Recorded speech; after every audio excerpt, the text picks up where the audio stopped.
होननानै जा रायबाय आरोखि दखानदारखौहाय जाम्बा जाम्बा होननानै एखेबारे गोगोम रायबाय माने साहा कापत जे केनेकुवा जे এটা হুৰু ফুৰুৱা আহিলে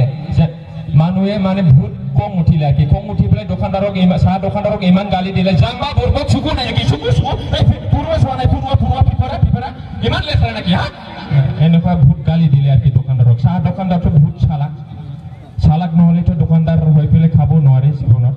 দোকানদাৰৰ ৰিপ্লাই দিলে আর কি 5 টকা 3 টকা চাহ খাবলৈ ইয়াত আহিব ইয়াত কি ফুৰুৱা নাহিলে হাতী আহিব নেকি তাহলে थाइथाम थाइबानि साहा लोंनो फैगोन बेयाव मोस्रोम फैयाबा मा मैदेर फैगोन नामा होनना रायफिनबाय आरोखि थालिया दा बिदिनो जायो आरोखि एसे एनै नाजानानै बहा जानो नङा होमबा माने आर होनबावबाय आरोखि दखानदारा इमान स्टेन्डार्ड लागे जुदि इमान ভাল लागे जुदि 5 स्टार हटेलाव क्लोज होआ नाय होननानै आरो रायफिनबाय आरोखि मानसिखौ एथ' स्टेन्डार्ड एथ' साफा नांगौबा मानो 5 स्टार हटेलाव थाङाखै नोंलाय बेयाव मा फैदों होननानै रायबाय आरोखि टाइम जाबाय दा आदा आखाइ खबनाय जानाया बे सानसो नालाय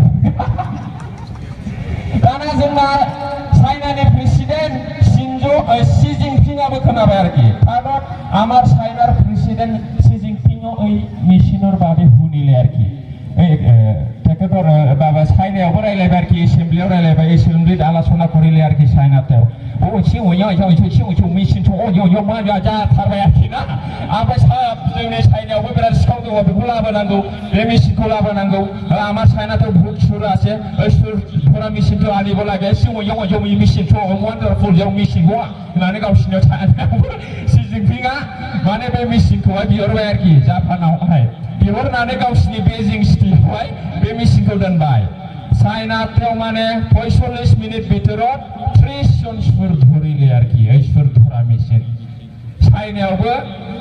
30 जन सिखाव हमबाय दाना जोंना मानगोनां प्राइम मिनिस्टार नरेन्द्र मदि याबो खोनाबाय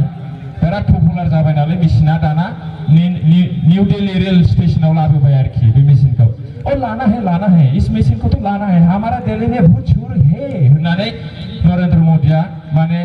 जोंना खावला हरबाय मेसिनखौ लाबोनो दाना मेसिनखौ लाबोबाय ओइ मेसिनखौ आमार इन्डियायाव माने आनिले आरोखि आनी पेला आमार इन्डियार निउ दिल्ली रेल स्टेशनाव राखिले आरोखि एथे आमी भाबिब लागা কথাটি এইটোই চাইনাতে ইমান সুদ ধৰিছে জাপানতে ইমান 45 জন ধৰিছে আমেৰিকাত 10 জন সুদ ধৰিছে আমাৰ ইণ্ডিয়াত কিমান সুদ ধৰিব এই মেচিন ওই সুদ ধৰা মেচিন আমাৰ ইণ্ডিয়াত কিমান সুদ ধৰিব 5 মিনিটতে আমাৰ ইণ্ডিয়াত এই সুদ ধৰা মেচিন গায় আলিয়া 5 মিনিটनि गेजेरावनो जोंनि इन्डियानि रेल स्टेशनाव मेसिनानो गाय जोंनि इन्डियानि सिखावग्रा मेसिनखौ खावबाय माने আমার ইন্ডিয়ার সুর মিলা সুর ধরা মেশিন তুই 5 মিনিটতে মানে সুর করিলে আর কি তার কারণে আমার ইন্ডিয়ার সুরটা হলো বেশি আলিয়া